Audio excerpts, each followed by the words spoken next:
we can start our next module that would be unzipping Android application. Unzipping means you can say decompilation. Hmm? So what is the main objective of unzipping the application? In unzipping the application, we will enumerate some class.dex files, some your android.manifest file, some your meta info.files. You can see over here. And what is the importance that we have to compile those files? Because Android application is an archive file which contains all the files of the applications. Extension of the Android application is .apk, as it's a normal basic one. Once we have unzipped the archive, we can get a list of files and folders. For example, see over here.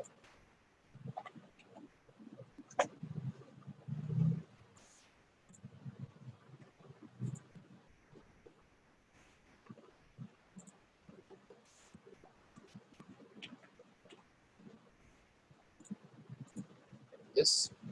So as we were talking about the Android application, so I have the APK, and that would be my over here. You can see. So these are the files which I have extracted. So you can simply do. I am going to delete this one, and what you can do, simply extract here.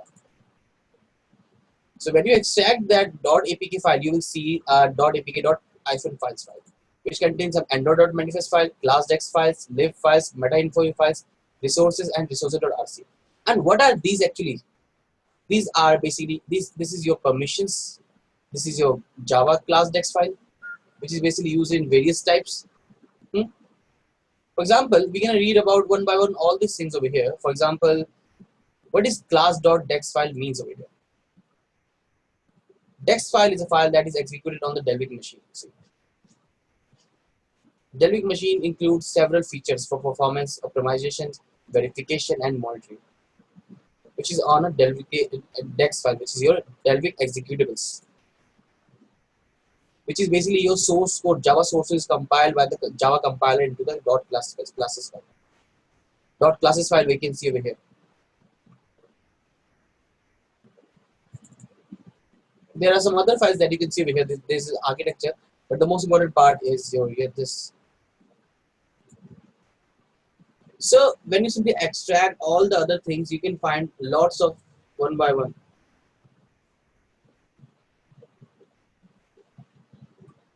So our main objective would be how we're gonna look for all this file one by one way, and we compile the file and what other things. For example, you can say Android manifest.xml. Every application must have an Android manifest.xml file, which is precisely it's a root directory. It's in root directory. The manifest present essential information about the application to be Android system information. The system must be before it can be run on the application code. So Android manifest file contains all your permissions when you're implementing an when you're installing an application on a cell phone or a driver over there. So there are lots of other things can be happen over there one by one. If you see over here the Android manifest.file, which is an XML file.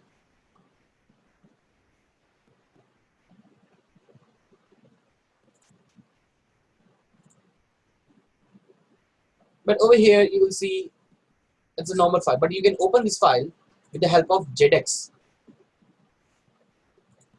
So as I mentioned you on the JDX file, you can go to the lib directory and you can use the JDX.gui file. Let's see over here.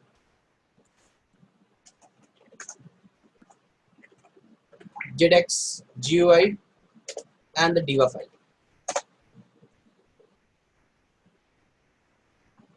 So you can see over here in the resource directory, there would be android.manifest file, the class.dex file, and resources file. Let's see the android.manifest file. Android.manifest file contains all your activities or your permissions. You can see the permissions over here, read and write storage, the permission of internet. And over here, you can see all the activities what could be performed over there. The main thing is the activity. And if you go down, you will see further more things. What other things can we use over there?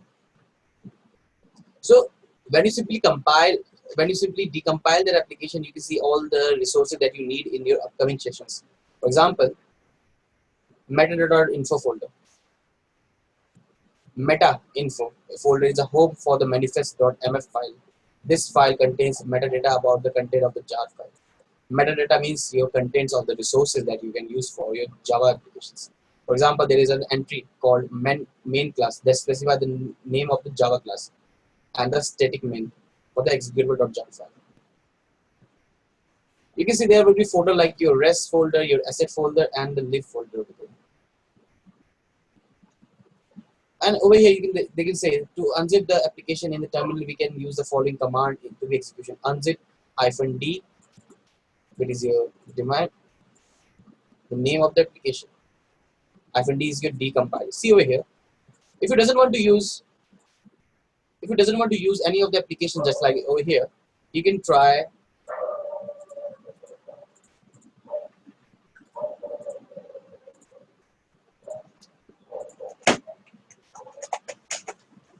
So we have the diva.bk beta file. So we can use unzip -d, decompile, and the diva file.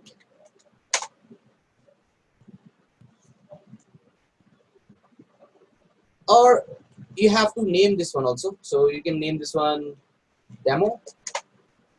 See, you have to name that one first of all. Unzip -d, decompile, demo, the name of the file, and you can see demo over there.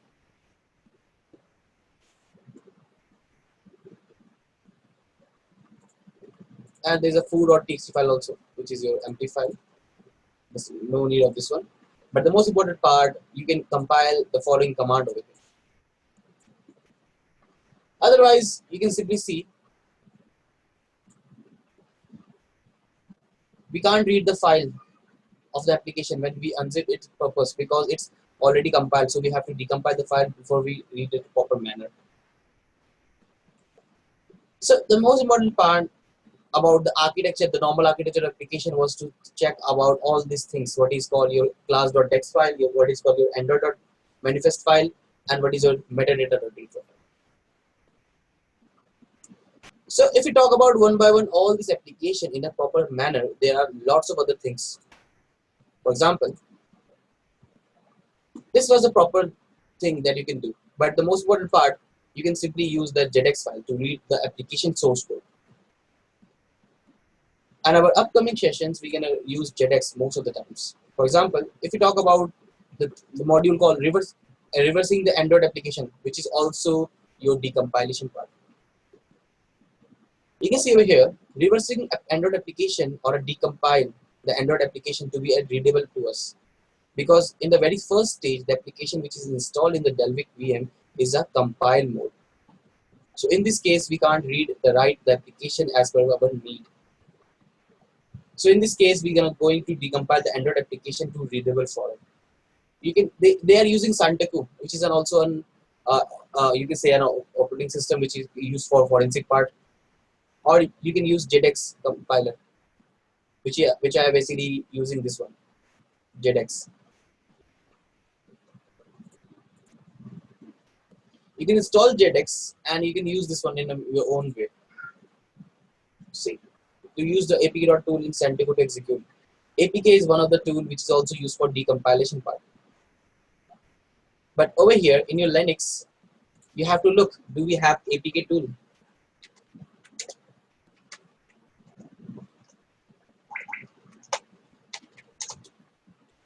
So I'm going to use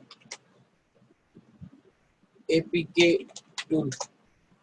No, I don't have Apk tool. So what I'm going to do, we can install apt get install apk tool. So, and that's a 49 MB file.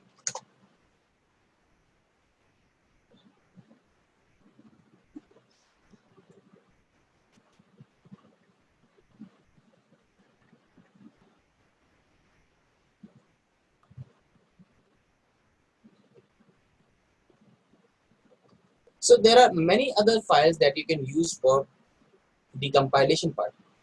as they have mentioned, -d stands for decompile, and there would be a file called smile,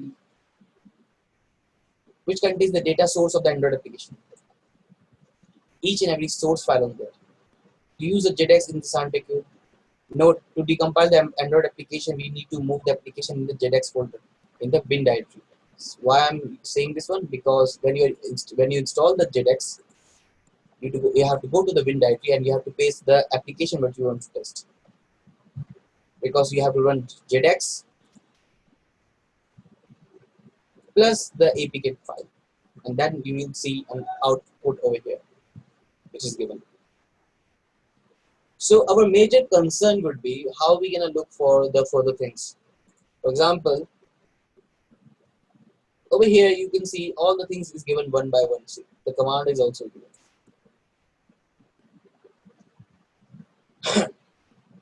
So over here,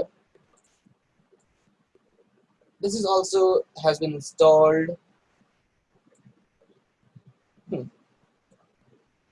The most important part which you were saying, that was a smiley file which contains all the files over here. So now we have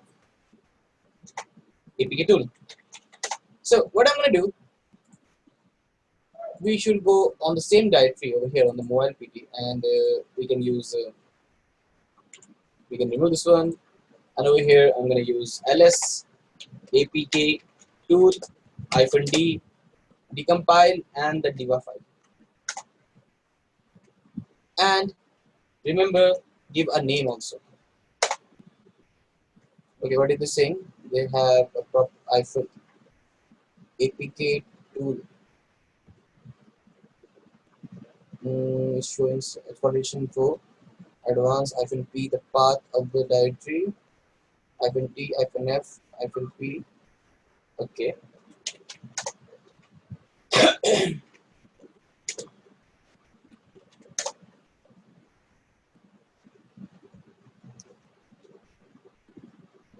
no source, no hyphen. There's no -d over here.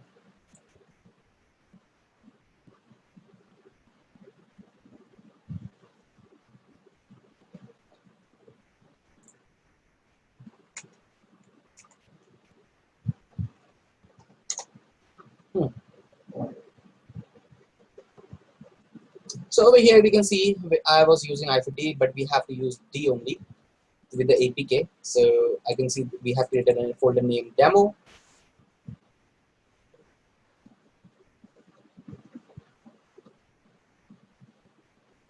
diva.beta, we can see over here, and over here we can see the same file. And the most important part, that we're going to gather the information, that was our smiley file.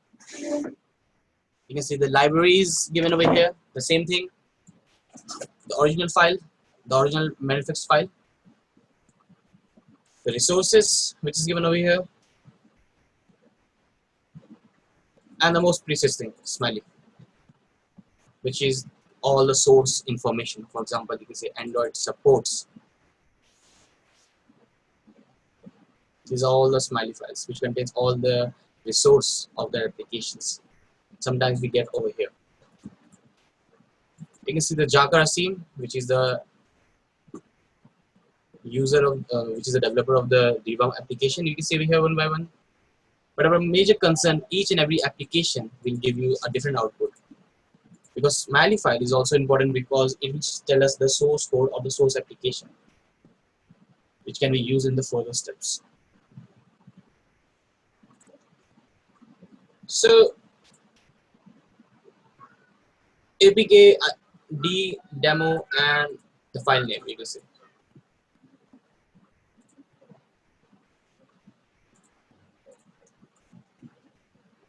Because over here you can also get the file which is your smiley file over here, or you can see further things. You can see all the source code one by one.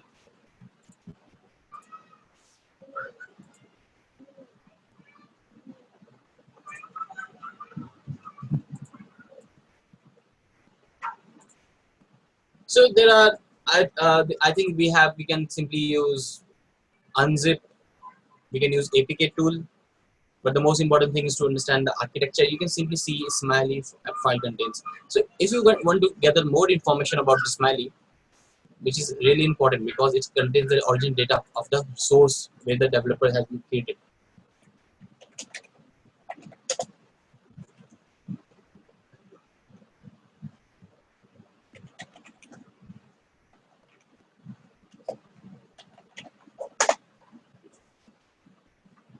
You can see one by one all the things is given. Smiley debugging, it's all about information gathering.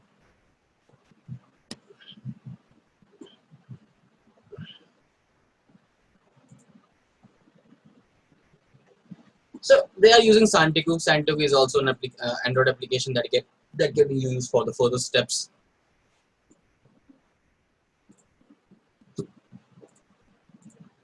Or we have application signing and building, which is important. When when someone develop an application or anything, they have to sign. They have to register each and everything with them. So in this scenario, the most important part is to simply get a verified application, a verified path. So you can see Android requires all the APKs be digitally signed as a certificate before they get installed on the device or update. If you use Android application bundles, you need to sign only on the application app bundle before you upload it to the Play console, your Play Store, or app signed by Google Play. Take care of the rest. You will also manually sign your app to upload on Google Play and other app stores also. So in this scenario, you can see the developer, which I given a URL studio of publishing the signing application. You can see we can even build our reverse application using ADB, Android debug bridge.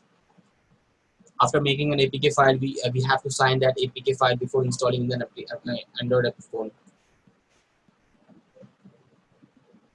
Apk tool is either used for decompiling the Android application, or we can build a new application with the medication and the actual source of the file.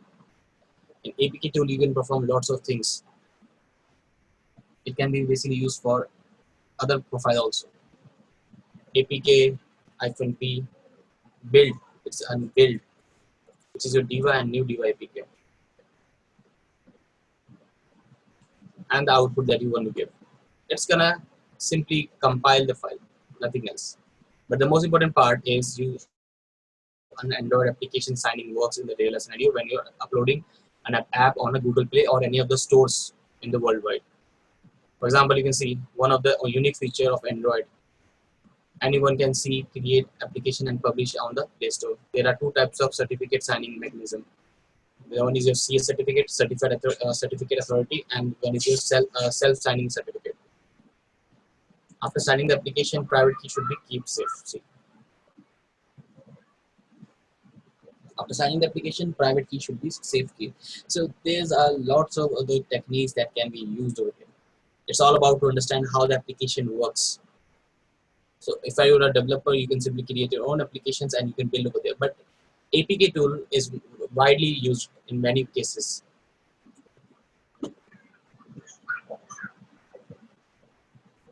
Application signing and building. So if you look over here for the analyzing part, for example, the most important file, which is your text file, Delvic execution. So over here you can see what is a text file. Given a text file contains the code that is ultimately executed by the Android runtime, the application file. Every APK has a single classes.txt file which references any classes or methods used in the app. Essentially an activity, an object, and a fragment. See. Within the code base will be transferred into the bytes. Within a text file, they can be run on the Android applications. And over here, you can see they have given the proper step-by-step. Delvic executable files contains a lots of information about the application. Classes.txt file runs in the Delvic virtual machine and can be analyzed by two tools and .jar file. And over here, basically, we can see text file over here.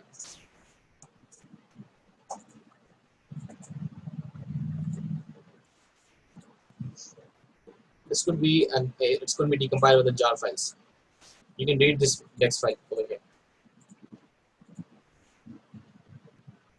Otherwise, you can use other techniques. For example, text file structures they have given. A text file structure is a very high level. Text file can be through two separate parts. A header that contains the metadata. The metadata is the actual data of the application, and the body that contains the majority of the data. So over here, you can see a proper diagram which is given when a text file, an APK file works. So you can see it's the APK. You can see only the APK in the front end, but in the back end there will be a .text file, which is basically your Delphi execution, your source code. So there would be a header, there would be a string that comes string types, classes, field constant pool, method constraint. You can say class definition, field list, method list, code headers, and local variables.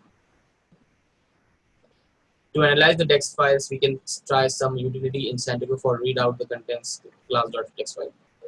You can use lots of other tools that we can use. For example, they have mentioned one tool which is your text dump. There's a tool called hex dump. We can view the content of the text file in the hex format. Or in the hex dump, we can see the output of the file, which may be difficult to read because it says in form of hexadecimal format. We can try text dump. This utility can be read files in two different forms, plain text and XML format. See. So we're gonna use text dump over here. Let's try to use this one. Text dump. Do we have this one first of all? No, I don't have. Apt to get install text dump, or I should go to the Google and search for.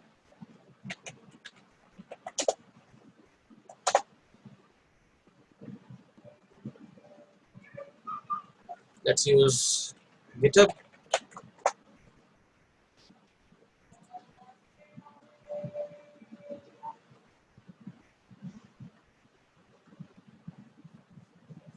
It's basically for fuzzy debugging mode.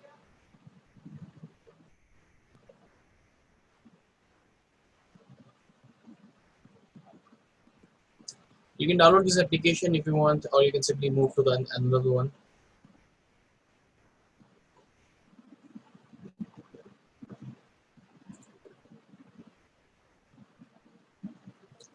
Or there are given more other applications. For example, you can see using textdump.xml files.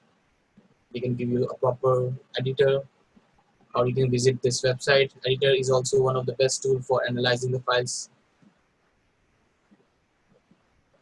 You can see analyzing application using JDX. JDX GUI will give you a graphical interface, just like this one. A proper graphical. So it will be easy for us to understand the core mechanism of the application part. And over here, if you see, text2jar package description contains following component like your text reader. You're designed to read the Delphi execution file, which is your .text or .otext format. It reads the text instruction to the text jar format, and after some optimize, convert the SM format used by the text translator. It's designed to represent the text instruction. So, things you need to convert the classes.text file into jar format for the further process by using text2jar utility.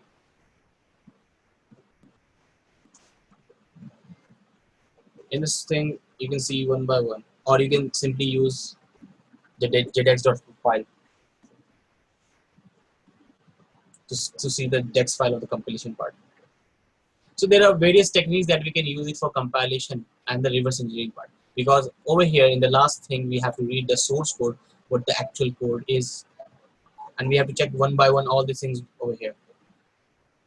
So our major concern would be to read about all these things one by one, and if you see, the next thing that we're going to learn is about the OWASP standard, the top 10 critical vulnerabilities. So over here we can see mobile OWASP mobile risk. So this is your OWASP top 10 for mobile application part. So same as your OWASP, we have some top 10 critical vulnerabilities in mobile applications. The very first thing you can see M1, M2, M3 mobile application vulnerabilities. So over here you can see improper platform uses, insecure data storage, insecure communication, insecure authentication, insufficient cryptography, insecure authorization, client code quality, code tampering, reverse engineering, and extraneous functionality. So over here, the top 10 critical vulnerabilities contains the applications and the mobile application layout part. If we talk about the improper platform uses, it's all about the category which we have learned. This category covers the misuse of the platform features or the failure uses. You can see it basically it might include the Android intent, platform permission, misuses of Touch ID, keychain, and lots of other several things. Insecure data storage. This is a category of combination of your M2 and M4. M4 is in authentication, which is basically it covers insecure data storage and unintended data leakage.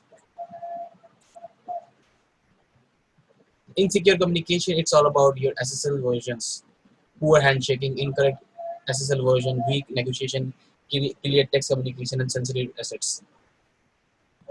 Insecure authentication. You can see fail to identify the user, although that should be required. Failure to maintain the user identity, weakness in session management.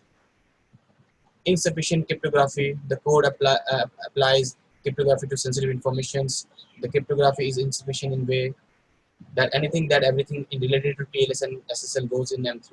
That was the insecure communication. Insecure authorization. It's all about the authentication part. If the application does not authenticate the user or the institution, where it should grant it anonymous access to some of the resources on authentication failure. Client code quality. This was a very security decision.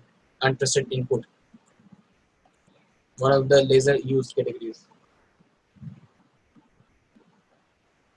Code tampering. Once all the application is delivered into the mobile application, the code and the data resources are resident there. An attacker can either directly modify the code or they can simply do lots of further things. Reverse engineering.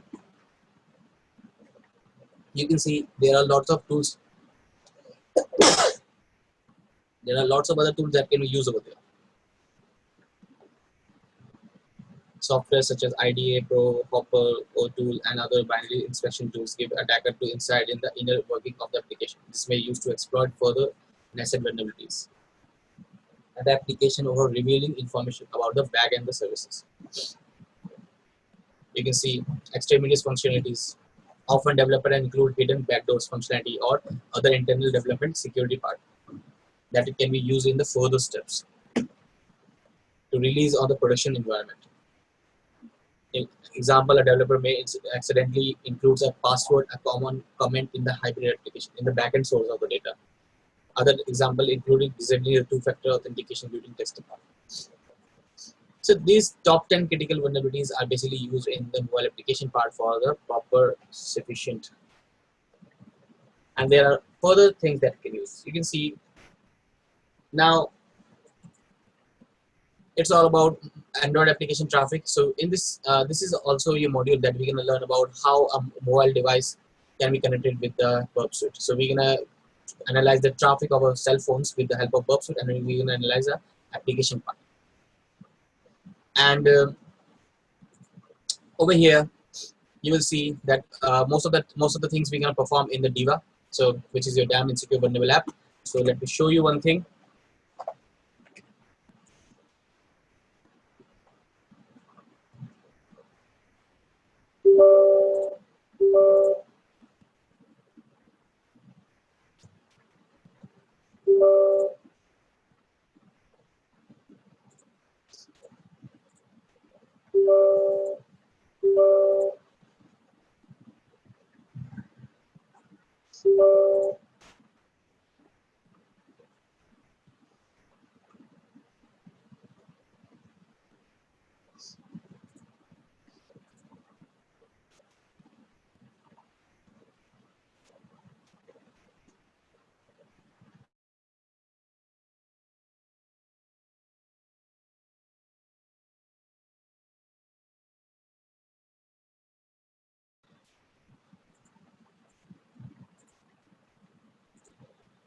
So we're gonna use our Genymotion over here, and in Genymotion we can see the device is already installed.